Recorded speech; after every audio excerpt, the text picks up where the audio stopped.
कहानी की शुरुआत डेंजी के सपने से होती है, जिसमें वो फिर से उस दरवाजे को देखता है और उसे पोचिता की आवाज सुनाई देती है, जो बोल रहा था कि कुछ भी हो जाए इस दरवाजे को मत खोलना। और तभी डेंजी की नींद खुल जाती है। वो आकी और पावर के साथ था। वो देखता है कि पावर के सींग काफी बड़े हो गए थे और पावर उसे मुक्का मार के दूर फेंक देती है। इसके बाद ये तीनों तैयार होकर डेविल हंटर्स के हेडक्वार्टर्स पहुंच जाते हैं। यहाँ माकीमा पावर के सींग देख के बोलती है कि इसने जरूर कुछ ज्यादा ही खून पी लिया है। ज्यादा खून पीने से पावर बहुत खतरनाक हो सकती है, इसीलिए टाइम टू टाइम उसका खून निकाला जाता है। जब तक पावर ठीक नहीं हो जाती तब तक डेंजी को एक नया पार्टनर दिया जाएगा, जिसका नाम है बीम। ये एक शार्क फील्ड है जो कि जमीन के अंदर बिल्कुल पानी की तरह तैर सकता है। बीम डेंजी का कुछ ज्यादा ही बड़ा फैन था और वो उसे लॉर्ड चेनसॉ कह के बुलाने लगता है। अब एक और सन की पार्टनर को देख डेंजी का मूड खराब हो जाता है, तो माकीमा कहती है कि कल हम दोनों डेट पर चलते हैं। अगले दिन डेंजी 1 घंटे पहले ही पहुंच जाता है और माकीमा को नॉर्मल कपड़े में देख वो पागल हो रहा था। माकीमा बताती है कि आज दिन भर वो लोग मूवीज देखने वाले हैं। पहली फिल्म कॉमेडी थी जो दोनों को ही पसंद नहीं आती। इसके बाद की फिल्में भी इन्हें कुछ अच्छी नहीं लगती।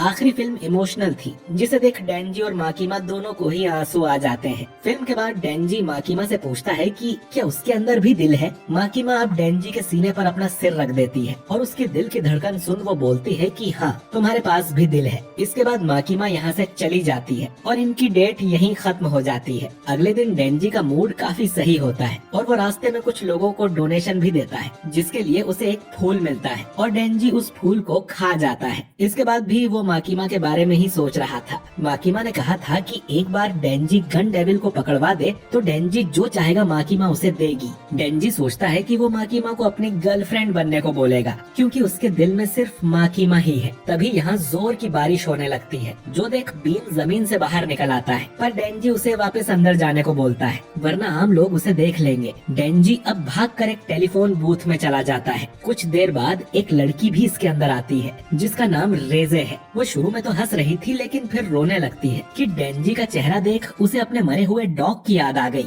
डेंजी फिर अपने मुंह से उस फूल को बाहर निकालता है और रेजे को दे देता है। तभी बारिश बंद हो जाती है। रेजे डेंजी से कहती है कि वो पास के ही कैफे में काम करती है और वो डेंजी को वहाँ आने के लिए इनवाइट भी करती है। और डेंजी इतना बेशर्म आदमी है कि रेजे से पहले वो खुद ही कैफे में जाके बैठ जाता है। रेजे उसके साथ बैठकर कॉफी पीती है और उसके बेकार जोक्स पे बहुत हंसती भी है। डेंजी को लगने लगता है कि ये लड़की उसे लाइक करने लगी है और डेंजी को पहली बार किसी लड़की ने इतना भाव दिया था, तो वो भी रेजे को पसंद करने लगा था। दूसरी तरफ हम आकी को देखते हैं। एंजल डेविल को उसका नया पार्टनर बना दिया गया था, जो कि बहुत ही आलसी है। इसकी पावर है कि ये किसी को भी छू के उसकी लाइफ स्पैन को कम कर सकता है और बाद में उसे हथियार की तरह भी इस्तेमाल कर सकता है। बल्कि आकी के पास जो कटाना है वो भी एंजल ने ही बनाई है। उसके बनाए हथियारों से भूतों को भी काटा जा सकता है। खैर, ये दोनों एक डेविल को मारने जाते हैं। डेविल के पेट में इन्हें एक इंसान मिलता है जो कि तड़प रहा था। आकी एंजल से कहता है कि वो उसे मार के दर्द से मुक्ति दे दे, लेकिन एंजल का मानना था कि इंसानों को तड़प के ही मरना चाहिए, तो आकी ही उस आदमी को मुक्ति दे देता है। इधर डेंजी बार बार रेजे से मिलने उसके कैफे पहुंच जा रहा था। उसे पता चलता है कि रेजे स्कूल जाती है और कैफे में भी पढ़ाई करती है। रेजे को पता चलता है कि डेंजी अपनी लाइफ में कभी स्कूल नहीं गया है और डेविल हंटर का काम करता है। रेजे अब उसे रात को स्कूल की बिल्डिंग में घुसने का बोलती है। दूसरी तरफ हम एक सीरियल किलर को देखते हैं, जो कि टाइफून डेविल के साथ मिलके डेंजी को मारने का प्लान बना रहा था। असल में वो डेंजी के दिल के पीछे है। इधर रात को डेंजी और रेजे एक स्कूल के अंदर घुस आते हैं। रेजे डेंजी से कहती है कि इस उम्र में तो उसे स्कूल में होना चाहिए था, पर वो डेविल्स मारता फिर रहा है। क्या उसकी जॉब इतनी अच्छी है? तो डेंजी कहता है कि उसे 3 टाइम का खाना मिल जाता है और सोने के लिए जगह भी, तो और क्या ही चाहिए। रेजे कहती है कि ये सब तो बहुत ही आम चीजें हैं। इसके बाद वो डेंजी को स्विमिंग पूल के पास ले जाती है। डेंजी कहता है कि उसे तैरना नहीं आता, तो रेजे बोलती है कि मैं तुम्हें सिखा दूंगी और कपड़े उतार के पानी में कूद जाती है। अब डेंजी सोचता है कि माकीमा गई भाड़ में और वो रेजे के प्यार में गिर जाता है। दोनों काफी देर तक पूल में रहते हैं और रेजे डेंजी को तैरना भी सिखाती है। इसके बाद बारिश होने लगती है, तो दोनों स्कूल में ही रुक जाते हैं। अब रेजे डेंजी से पूछती है कि उसे सिटी माउस वाली जिंदगी चाहिए या विलेज माउस वाली। विलेज में रहने वाला माउस सुकून से रहता है, पर उसे वो शानदार खाना नहीं मिलता।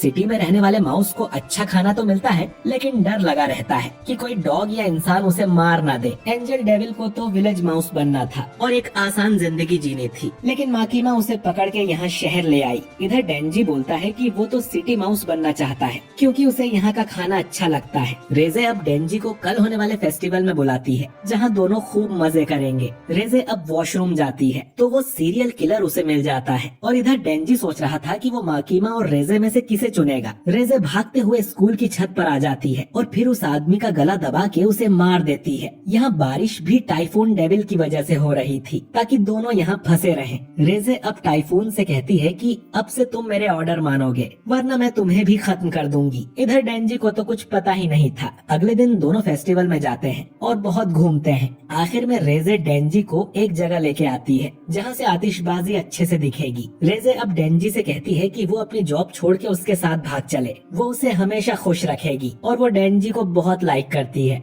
डेंजी बोलता है कि वो भी रेजे को लाइक करता है पर उसे अपनी जॉब भी काफी पसंद है और उसने कुछ दोस्त भी बनाए हैं। तभी आतिशबाजी शुरू हो जाती है और रेजे डेंजी को किस करने लगती है और किस करते हुए वो उसकी जीभ ही काट देती है। डेंजी अपनी डोरी खींच के चेनसो मैन में ट्रांसफॉर्म होने की कोशिश करता है तो रेजे उसका हाथ भी काट देती है। असल में रेजे को डेंजी का दिल चाहिए था, वो उसे काटने लगती है पर तभी बीम जमीन से बाहर निकलकर डेंजी को लेके भाग जाता है। बीम कहता है कि अब उसे समझ आया कि ये लड़की तो बॉम्ब डेविल है। रेजे अब अपने गले की पिन खींचती है और एक धमाके के साथ बॉम्ब डेविल में ट्रांसफॉर्म हो जाती है। वो एक झटके में ही डेंजी और बीम के सामने पहुंच जाती है। बीम उस पे हमला करने की कोशिश करता है तो रेजे उस पर जोरदार धमाका कर देती है। तब यहाँ एक गाड़ी आके रुकती है जिसमें कुछ प्राइवेट डेविल हंटर्स थे। रेजे अपनी सिर्फ एक चुटकी बजा के उन तीनों को भी उड़ा देती है लेकिन इतनी देर में बीम डेंजी को लेके भाग गया था। इधर हम डेविल हंटर्स के डिवीजन 2 को देखते हैं जहाँ आकी अपने पुराने दोस्त नोमो से मिलने आया था। तभी बीम डेंजी को लेके यहाँ आ जाता है और आकी को बताता है कि बॉम्ब डेविल आ रही है और वो गन डेविल से मिली हुई है।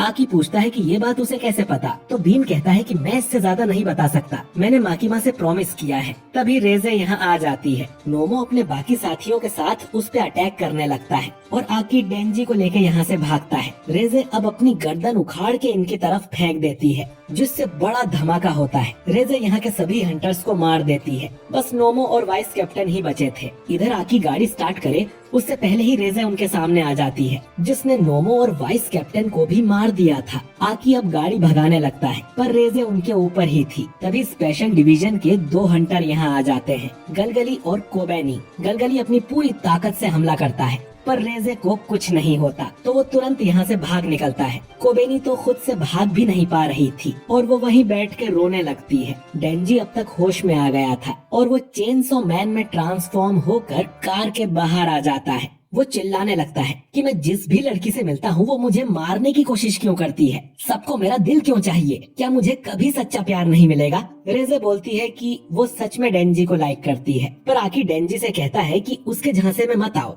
दोनों में अब धमाकेदार फाइट होती है और रेजे डेंजी को बस इधर उधर फेंके जा रही थी। उसके धमाकों के सामने डेंजी का बस सिर ही बचता है और वो उसे लेके जाने लगती है पर तभी आकी उस पे हमला कर देता है। वो कुछ सेकंड्स आगे का फ्यूचर देख सकता है इसीलिए वो किसी तरह रेजे के सामने टिका रहता है। गलगली भी फाइट को ज्वाइन करता है तो रेजे भी टाइफून डेविल को बुला लेती है। इधर एंजल आसपास मरे हुए लोगों का खून डेंजी को पिला देता है जिससे वो वापस ठीक हो जाता है। बीम अब डेंजी से बोलता है कि उसे अपनी चेन्स का इस्तेमाल करना चाहिए और स्पाइडरमैन की तरह बिल्डिंग्स पे लटकना चाहिए जिससे वो काफी तेज हो जाएगा। डेंजी कहता है कि समझ गया। वो बीम को शार्क में ट्रांसफॉर्म करके उसके ऊपर बैठ जाता है कि अब मैं तुम्हारी सवारी करूंगा और वो वापस लड़ाई में कूद पड़ता है। टाइफून की वजह से यहाँ बहुत जोर का तूफान आ गया था। एंजल भी उसकी चपेट में आ जाता है लेकिन आके उसकी शर्ट पकड़ लेता है। एंजल अब बोलता है कि मुझे जाने दो, मैं वैसे भी मरने का ही इंतजार कर रहा था, लेकिन आकी फिर उसका हाथ पकड़ के उसे खींच लेता है जो देख एंजल उस पे चिल्लाने लगता है क्योंकि एंजल का हाथ पकड़ने से आकी की जिंदगी 2 महीने और कम हो गई है। आकी बोलता है कि वो अपनी आंखों के सामने किसी को मरते नहीं देख सकता।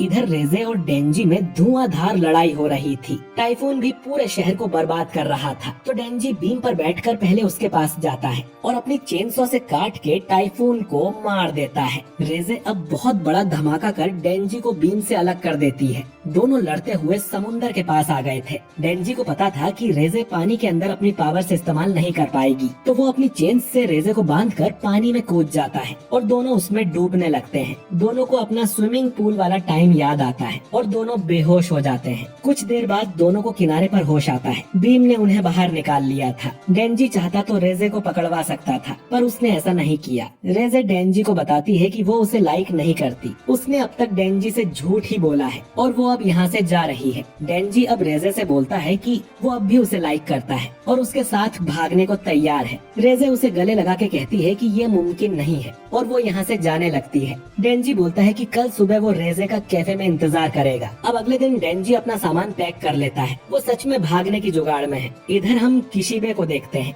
जो आकी को एक कहानी सुनाता है कि सोवियत यूनियन ने कुछ बच्चों को किडनैप करके उन पे एक्सपेरिमेंट्स किए थे ताकि उनका जंग में इस्तेमाल कर सके। रेजे भी उन बच्चों में से एक थी। इधर रेजे ट्रेन पकड़ के यहाँ से भागने वाली थी, लेकिन डेंजी के लिए वो अपना मन बदल लेती है और उससे मिलने कैफे जाने लगती है। लेकिन कैफे से ठीक पहले माकीमा उसका रास्ता रोक लेती है और बताती है कि उसकी नजर हमेशा से रेजे और डेंजी पर थी। रेजे उस पर अटैक करने की कोशिश करती है, पर एंजल उस पर भाला मार देता है। रेजे की नजर डेंजी पर जाती है, जो फूलों का गुलदस्ता लिए कैफे में बैठा था। जब वो पहली बार मिले थे तभी रेजे उसे मार सकती थी, पर वो उसे नहीं मार सकी क्योंकि उसकी लाइफ भी डेंजी की तरह ही थी। वो भी कभी स्कूल नहीं जा पाई और नॉर्मल लाइफ नहीं जी पाई। इसी के साथ रेजे की मौत हो जाती है। इधर डेंजी को इंतजार करते हुए सुबह से रात हो जाती है। कैफे मालिक उससे कहता है कि वो लड़की तुम्हें उल्लू बना गई। तभी पावर यहाँ आ जाती है, जो अब ठीक हो गई थी। वो डेंजी से पूछती है कि क्या ये फूल उसके लिए हैं? तो डेंजी उन फूलों को खाने लगता है और दोनों में लड़ाई हो जाती है और ये फिल्म